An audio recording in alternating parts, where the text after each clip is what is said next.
Salut à tous, c'est Timidouveig. On se retrouve dans une vidéo sur le thème du Inktober. J'ai participé au Inktober pour la première fois cette année, et j'avais envie de faire un retour dessus sur ma chaîne. Avant de parler de mon défi, je vous fais une petite présentation de l'événement. Le Inktober est un défi qui a lieu tous les ans au mois d'octobre et qui a été créé en 2009 par Jake Parker, un célèbre créateur de comics, concept artiste, illustrateur et animateur. L'objectif est de faire un dessin par jour, à l'encre, qu'on peut complémenter avec de la peinture, du crayon de couleur, etc. et ou de l'art digital avec un logiciel de dessin. À la base, l'idée est surtout de faire du dessin à l'encre et sans retouche, mais à vrai dire, Chakunae fait son défi de la façon qui lui convient le mieux. Un tel défi est plus ou moins compliqué à faire selon votre emploi du temps ou de votre énergie, et c'est ce qui fait qu'il y a des abandons ou que certaines personnes décident de ne faire qu'un dessin tous les 2 jours par exemple. Du coup, j'avais un peu peur de relever ce défi et je n'avais donc pas prévu de le faire. Mais, un jour avant le début du Inktober, après que mon ex-amoureux et actuel ami cher m'a demandé si je le faisais, je me suis lancé le défi. Et j'ai réussi à tenir jusqu'à la fin. Donc, sans plus attendre, voici les dessins expliqués et je vous dirai à la fin ce que j'ai appris sur moi suite à ce défi et d'autres défis dans d'autres domaines que le dessin par le passé.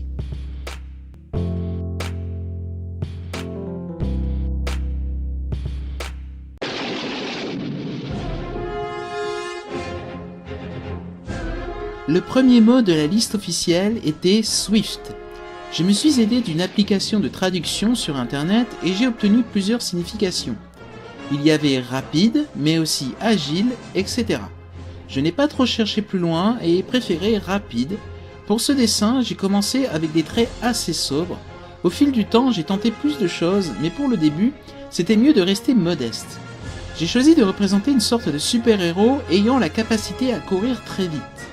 Pour les détails, on peut voir les cheveux qui semblent virevolter, les traits derrière le personnage, ainsi que des petites courbes pour représenter le déplacement rapide.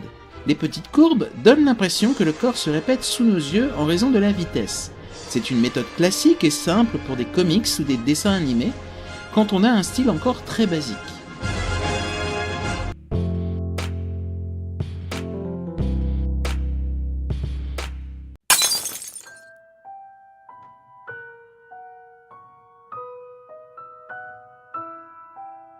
Le deuxième mot était divided, qui signifie diviser. J'ai choisi de représenter une personnalité double entre le gentilhomme et au contraire la brute colérique et dangereuse. Une sorte de Dr. Jekyll et Mr. Hyde. Le dessin est découpé en 2 vignettes de BD. À gauche, le décor est lumineux avec des traits simples et pas de remplissage en noir. Une femme heureuse qui danse dans une prairie. À droite, c'est l'inverse. Un environnement totalement rempli d'obscurité, et une sorte de projecteur semble braqué sur la femme prostrée sur un sol et contre un mur de béton. L'homme est propre sur lui et charmant à gauche, et à droite, les cheveux sont en pagaille, les traits du visage dégradent son image, et une tache de sang apparaît sur son col de chemise. La colère, la rage sont clairement représentés par ces signes physiques sur l'homme, et l'oppression par l'obscurité et la posture de la femme. J'ai voulu aussi représenter l'obsession de l'homme dans sa rage envers sa victime par cette lumière de projecteur qui entoure la femme. Enfin, un détail qui concerne la division, ou plutôt la coupure entre les 2 personnalités. J'ai décalé les 2 vignettes à gauche plus haut et à droite plus bas. Cela rappelle un effet de mouvement des images après une coupe d'une photo. C'est ma manière d'apporter une notion de temps dans un dessin fixe et présenter le changement psychique et le basculement du monde de sa victime.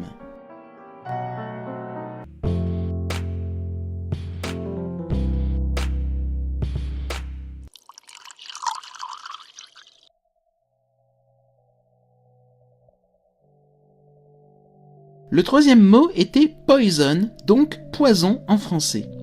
J'ai voulu ajouter un peu de couleur, mais je suis resté tout de même sur du noir et blanc avec uniquement l'ajout du vert pour représenter l'absinthe. Donc, la bouteille d'absinthe, alcool à haut degré qui a été à l'origine de beaucoup de maux par le passé. Des personnes devenaient aveugles à force d'en boire ou mouraient littéralement.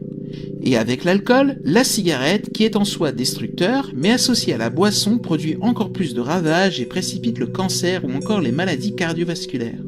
J'ai essayé de représenter les jeux de lumière dans le verre et les liquides avec les encres. Je suis assez contente du résultat pour mon niveau à ce moment-là.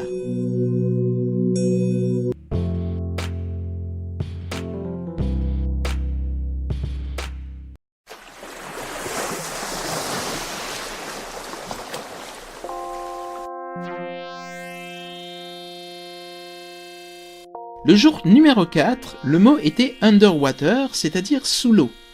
J'ai eu envie de faire un sous-marin sous la mer. Alors, il s'agit d'un petit sous-marin avec un design assez sobre, mais quand même recherché. Je voulais ce hublot en forme de demi-sphère à l'avant. Pour le reste, j'ai représenté les bulles produites par l'hélice à l'arrière. Je ne voulais pas passer trop de temps et d'énergie sur le décor et j'ai donc suggéré les poissons par des formes noircies d'une manière qui rend assez bien. Des algues là encore assez simples mais efficaces et une étoile de mer. Le fond marin courbé et quelques courbes autour du sous-marin pour rappeler l'eau partout à la manière de dessins animés au graphisme simple. Un truc bon à se rappeler, c'est qu'il n'y a pas besoin de nécessairement partir sur des formes complexes pour représenter quelque chose et avoir un beau dessin.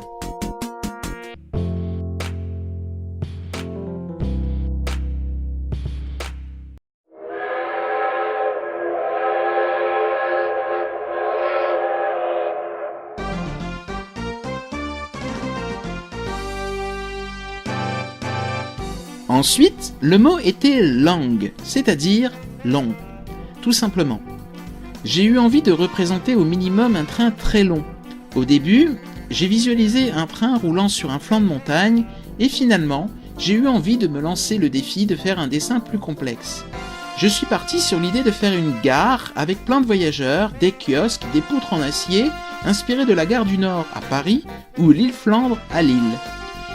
Le temps et l'énergie m'a manqué pour mettre autant de détails dans le dessin, j'ai donc changé ma trajectoire pour partir sur une gare qui semble abandonnée ou une sorte de hangar ferroviaire. Les deux trains existent vraiment, celui de gauche est le Mercury de New York et celui de droite est la Type 12 en Belgique, et toutes les deux en service à partir des années 30 et 40. Quand j'ai décidé de m'arrêter sur le dessin, donc de ne pas ajouter plus de détails, ça me semblait un peu trop sobre sur les murs et les arches. J'ai donc entrepris d'ajouter des textures, ce qui a été un truc en plus que j'ai appris ce jour-là.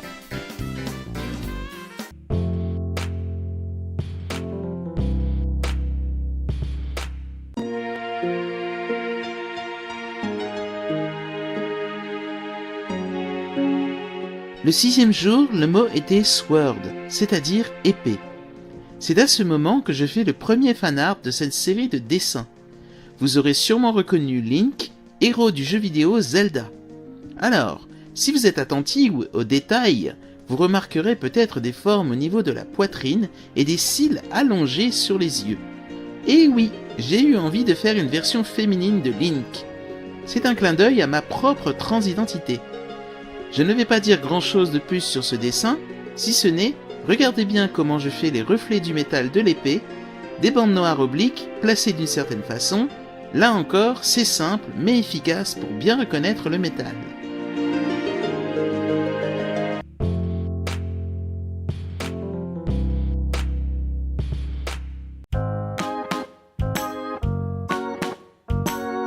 Pour le 7e dessin, nous entrons dans la mignonitude, le pipou quoi. Le mot est shy, qui signifie timide. Toujours la petite astuce pour survivre aux 31 jours du Inktober, faire des dessins plus modestes de temps en temps pour souffler. J'ai eu envie de faire un lapin mignon.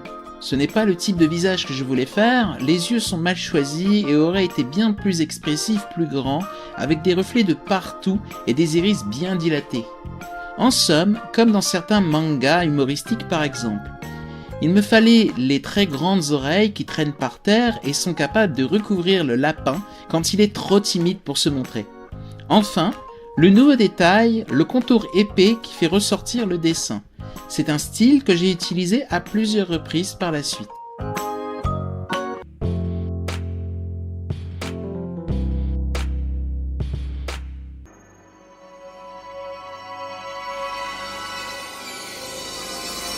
Ensuite, nous avons eu le mot crooked, qui signifie de travers, déviant, corrompu, mais qui entre aussi dans le terme crooked nose, c'est-à-dire nez crochu.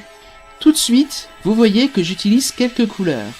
J'ai choisi de rester sur une charte graphique avec du rouge et du vert et rien d'autre, comme juste avant, les contours épais pour ressortir le dessin, et concernant la sorcière, eh bien le design est volontairement déformé, exagérément, pour imprégner tout le dessin des différents sens du mot crooked.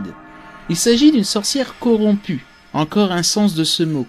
Mais aussi, je précise cela pour éviter les amalgames oppressifs avec les personnes se revendiquant sorcières, dans la Wicca par exemple. Toutes les sorcières ne sont pas corrompues.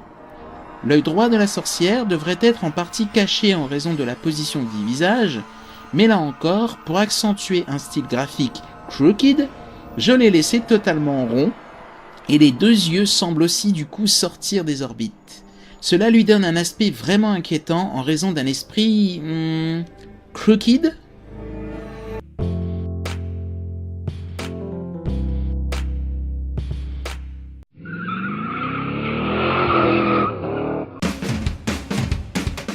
Screech signifie un cri aigu ou encore un crissement de pneus. Ce deuxième sens m'a permis de tenter pour la première fois le dessin d'un véhicule. Je suis très heureuse d'avoir réussi à faire cette voiture, ainsi que la fumée qui se dégage, l'onomatopée, voilà, est placée de sorte à voir l'entièreté de la voiture, et épouser la fumée en prenant une forme qui laisse entendre que le son se dégage des pneus arrière et se déplace dans l'air. J'aurais pu faire des contours épais, mais je préférais me concentrer sur une image qui rappelle une vignette sans cadre de bande dessinée.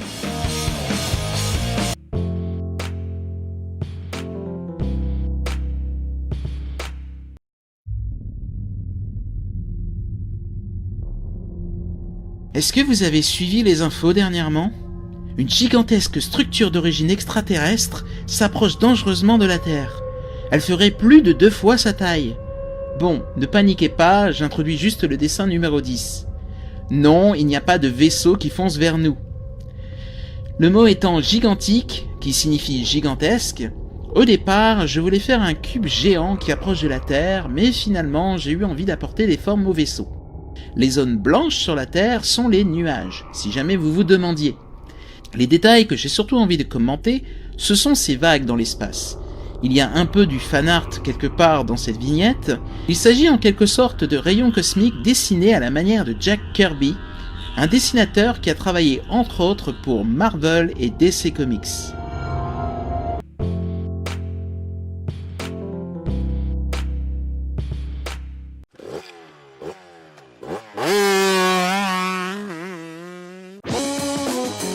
Pour le 11e dessin, j'ai choisi de faire quelque chose de plus petit par manque de temps et d'énergie.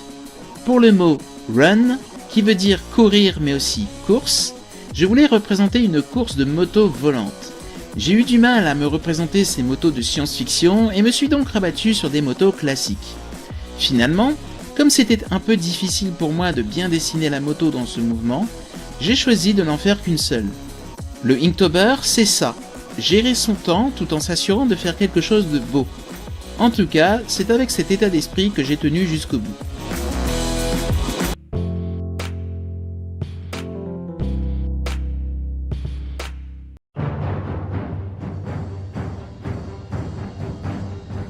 Le dessin suivant est un fanart sur Conan le barbare. Le mot était Chattered, que j'ai traduit par fracassé.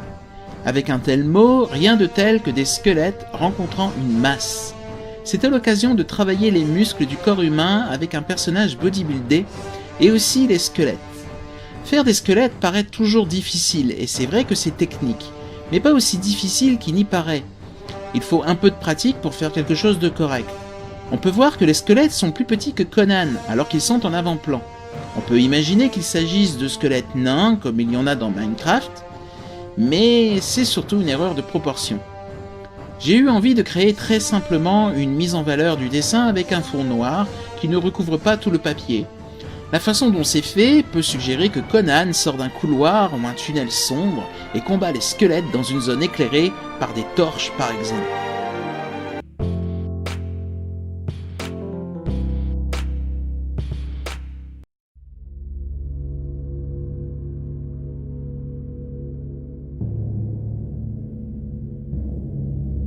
Nous arrivons au vendredi 13 avec le mot teeming qui veut dire grouillé ou infesté.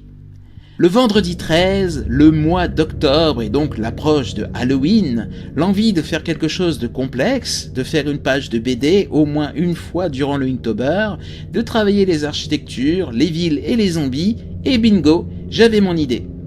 Il m'a fallu en réalité 3 jours pour faire ce dessin. J'ai donc fait les autres dessins des jours suivants pour sortir le lundi le résultat final. Ici, je vous montre la version papier et scannée, et la version traitée sous GIMP. Beaucoup de choses à dire, mais je vous laisse regarder par vous-même les détails. Je voulais recouvrir toute la page, c'est pourquoi il n'y a pas de bande blanche pour la plus grande vignette. L'obscurité et les ombres ainsi que les onomatopées renforcent le genre épouvante de l'œuvre. Si les étoiles dans le dessin du vaisseau gigantesque ont été faits en coloriant autour de petits cercles, ici j'ai utilisé pour la première fois du Posca blanc. Très pratique pour les étoiles, mais aussi pour les corrections.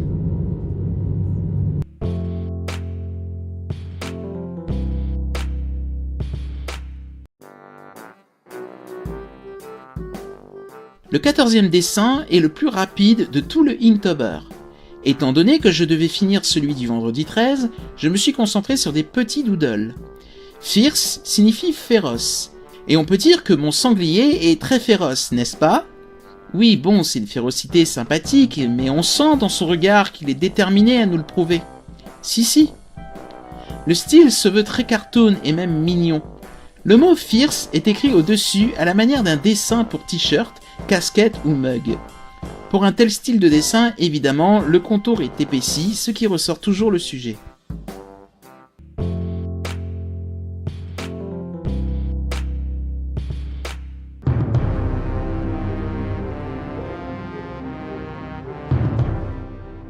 Le dessin suivant a pour thème le mystère avec Mysterious. Là encore, on reste dans le minimalisme.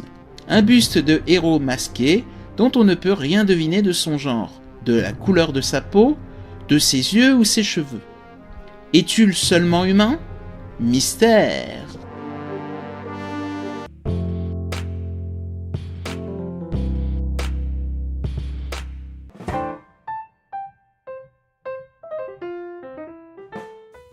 La couleur aurait été bienvenue pour ce hamburger bien garni. Mais en tout cas, une chose est sûre, il est fat, c'est-à-dire gras. Je n'étais pas encore sûr de tenter la couleur à ce moment-là. Il aurait fallu aller plus loin que les couleurs utilisées précédemment. J'ai voulu me concentrer sur l'utilisation du noir et blanc pour essayer de suggérer les détails de l'objet. Petite précision, ce hamburger est vegan.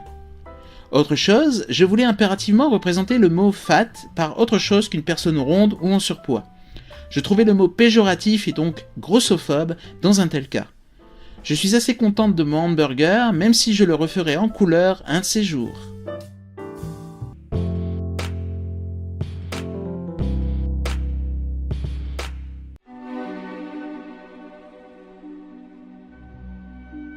Le dessin suivant représente le mot graceful, qui signifie gracieux. La première image qui me vient lorsqu'on me parle de grâce, c'est un cygne. Un dessin simple dans ses traits, mais toujours efficace.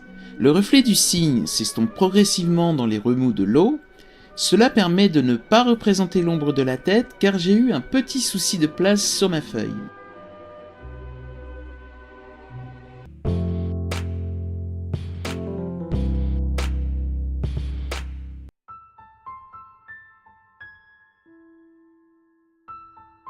Le 18e jour, le mot était filthy, c'est-à-dire crasseux. Pour ce jour-là, j'ai dessiné un mineur dans une mine. Le dessin est plus travaillé comme celui avec les trains ou les zombies. Cette fois, j'ai essayé d'utiliser des lignes verticales pour suggérer une couleur sombre pour la crasse sur la peau du mineur. Le personnage est assez détaillé, jusqu'aux cheveux, que je trouve assez réussi pour du noir et blanc. Les parois de la mine sont représentées avec beaucoup de noir et quelques formes blanches qui rappellent les irrégularités éclairées du mélange de pierre et terre. C'est une façon simple, encore une fois, mais assez évocatrice de représenter ce genre d'environnement.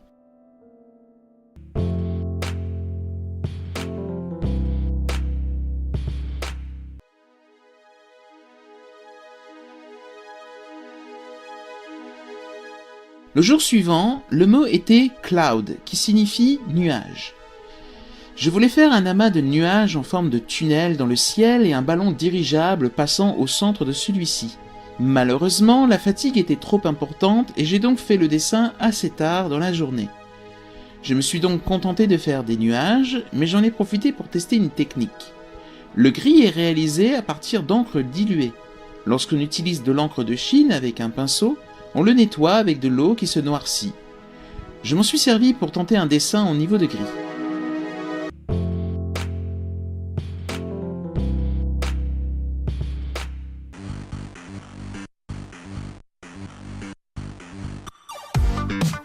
Le 20e jour était l'occasion de faire un dessin dans l'esprit doodle abstrait et complexe. Le mot était deep, qui veut dire profond. Ce dessin représente une sorte de tunnel, puits ou vortex profond. Je préfère imaginer un vortex virtuel dans le cybermonde. Les contours extérieurs rappellent d'ailleurs les réalités virtuelles, le côté informatique. J'ai voulu représenter de la pénombre vers un certain niveau du tunnel, puis une ombre si sombre qu'on ne voit plus rien jusqu'à la sortie au fond. Vous pouvez voir des lignes de couleurs qui sont encore visibles dans la pénombre et légèrement dans l'obscurité. Il s'agit de lignes lumineuses qui rappellent encore le virtuel avec une notion d'effet diode luminescente.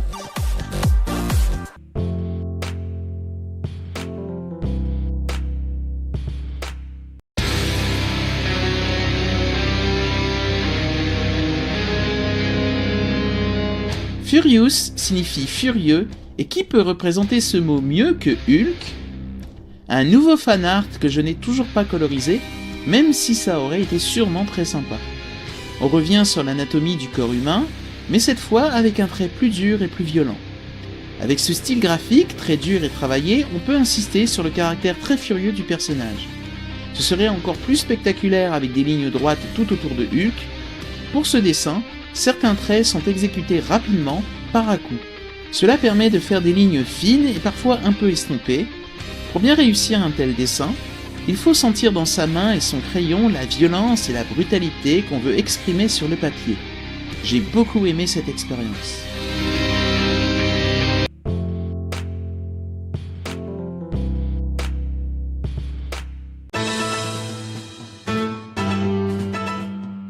Le mot suivant était trail, qui signifie chemin, mais qui est aussi un sport.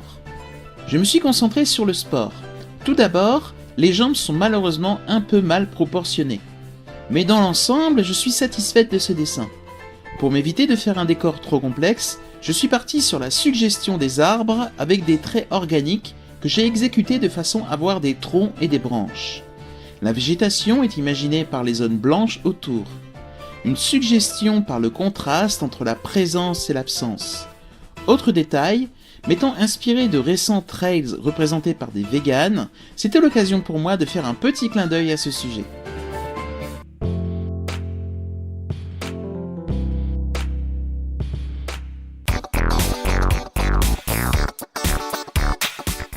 Voici mon dessin préféré de ce Inktober. J'en ai d'autres bien entendu, mais celui-ci me plaît le plus. Pour juicy, qui signifie juteux, je ne pouvais pas rater l'occasion de présenter des fruits, du jus de fruits et surtout de la couleur partout. Enfin, j'ai osé. Ce dessin met l'accent sur le dynamisme, le mouvement de liquide et de fruits comme lancés dans le vide. Les fruits semblent surfer sur le jus de raisin. J'ai essayé de représenter de la transparence, mais aussi des textures comme sur l'orange par exemple. La peau ainsi que la chair de l'orange sont assez réalistes dans la mesure du style graphique utilisé. C'est la couleur qui prime sur l'ancrage noir qui n'est là que pour séparer les fruits et faire ressortir l'ensemble avec le classique contour épais. Retravaillé sous GIMP, ce dessin aura toute sa place en boutique sur mon DeviantArt.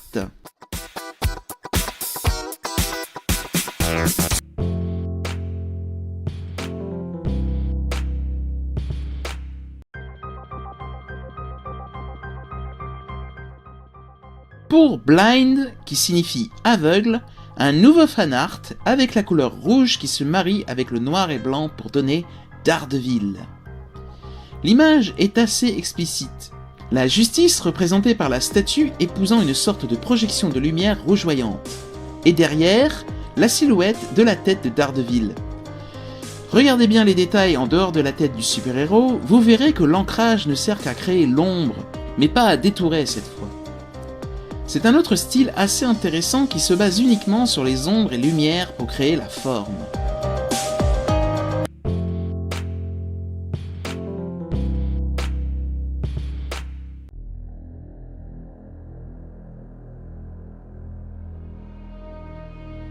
Le 25e mot était ship, c'est-à-dire navire. Pour ce dessin, je recommence à noircir la totalité de la feuille. J'adore faire ça, parce que j'adore que la feuille soit toute noire et non toute blanche. Une grande lune, des étoiles de partout et un magnifique navire volant devant la lune, je pense que ce dessin se laisse contempler sans commentaire.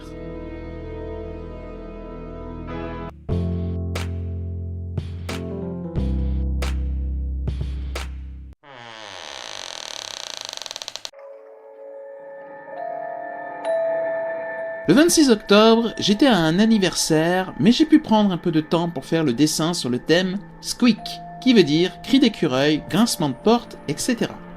Je voulais faire un manoir hanté avec la porte d'entrée ouverte en m'inspirant de la couverture de la boîte du jeu Alone in the Dark. Par manque de temps et d'énergie, je me suis donc concentré sur la porte uniquement. L'important était de suggérer le grincement. Ainsi, j'ai apporté des détails comme la végétation morte qui a eu le temps d'envahir les lieux, la texture du bois de la porte qui semble vieillie, les gonds en fer forgé et la pierre rongée par la pluie. Qui sait ce qu'il y a au-delà de cette porte ?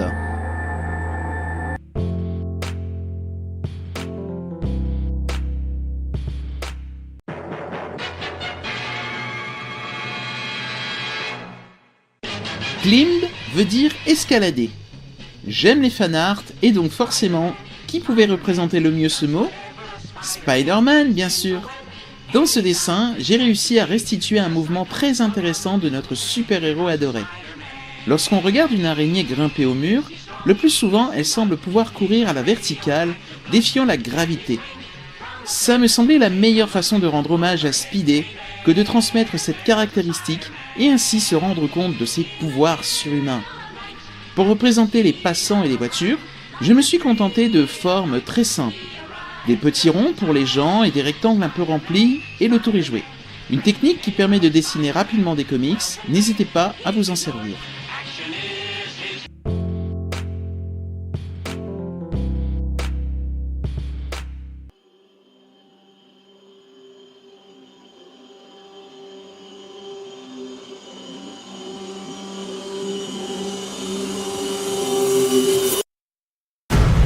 Non, c'est la fin du monde! Des météorites tombent du ciel! Ah! Non, c'est juste le dessin pour fall qui signifie tomber.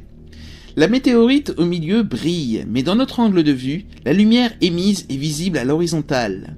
On sent le souci du détail, hein?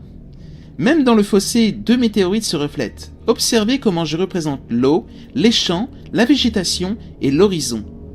Contrairement à Cloud, les nuages sont mieux réussis. J'ai trouvé cette façon de les représenter en y réfléchissant devant mon paysage. J'ai testé et le rendu est vraiment très bien.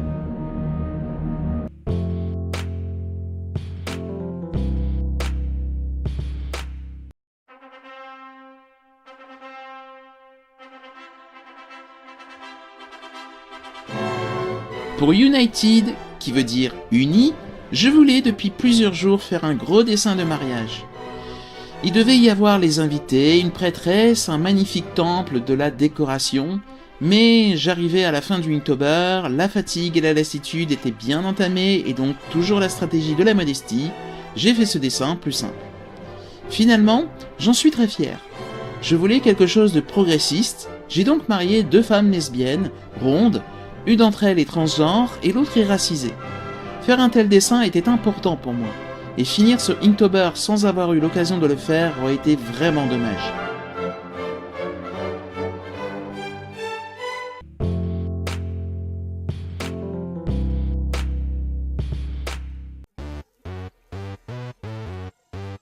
Pour jouer à cache-cache, n'utilisez jamais de générateur de portail. C'est avec un clin d'œil au jeu Portal que j'ai voulu représenter Found, qui veut dire trouver. Ce n'est pas évident de trouver quoi dessiner avec un mot aussi abstrait. Je suis parti sur un dessin très simple dans le trait et dans le décor. Des murs, un sol, deux amis et un générateur de portail, et le tour est joué.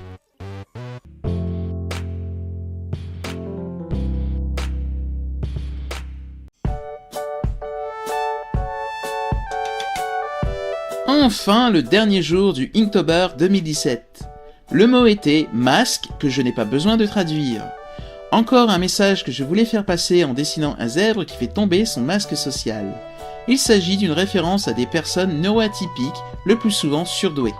Car je suis neuroatypique moi-même. J'ai eu envie d'ajouter un texte, bien placé en haut à gauche et avec un style comics. Je traduis ce qui est écrit. Derrière mon masque social se cache un sensible et intelligent zèbre. Tender veut dire tendre, mais aussi sensible dans le sens des émotions. Pour conclure, voici mon ressenti. J'ai beaucoup progressé dans mes traits et dans mes styles graphiques. Je me suis surtout concentré sur le noir et blanc et un peu de couleur, mais c'était préférable pour ce premier Inktober. J'ai su gérer mon énergie et mon temps, et j'ai appris que je pouvais proposer quelque chose sans forcément faire dans la complexité tout le temps. Enfin, je suis très fier d'avoir pu tenir tout le mois, malgré mes difficultés habituelles, et d'avoir su produire de la qualité. C'est une très bonne expérience qui m'a aussi appris que je fonctionne beaucoup sur le défi. Lorsque je me suis lancé le défi de coder un Tetris en 5 jours, j'ai eu du mal avec la fatigue habituelle, mais j'ai réussi à me concentrer sur mon travail. De même, plusieurs projets et prototypes que j'ai faits avaient de bien la nouveauté et la difficulté, ou simplement mon ignorance de comment faire. Tout ceci crée des conditions de défi, mais c'est clairement ça qui semble me motiver, dans la mesure, bien sûr, où je ne le fais pas tout le temps. En effet, après le Inktober, j'ai dû beaucoup me reposer et je ne pouvais plus me concentrer autant. Donc il y a du bon et du moins bon. Tout est question d'équilibrer tout ça. Je vous recommande de faire des défis comme le Inktober ou d'autres pour au moins vous auto-évaluer et ainsi mieux vous comprendre pour avancer. Sur ces bonnes suggestions, je vais vous laisser. N'oubliez pas que pour m'aider à développer mon travail, il est bienvenu de mettre un pouce sur la vidéo, poster un petit commentaire et aussi repartager si vous le souhaitez. Je vous rappelle aussi que j'ai une page Tipeee si vous souhaitez me soutenir financièrement. Et aussi, petite nouveauté, vous pouvez maintenant me payer en Bitcoin si vous le souhaitez. L'adresse se trouve en description. Je vous dis à la prochaine, portez-vous bien et bye bye!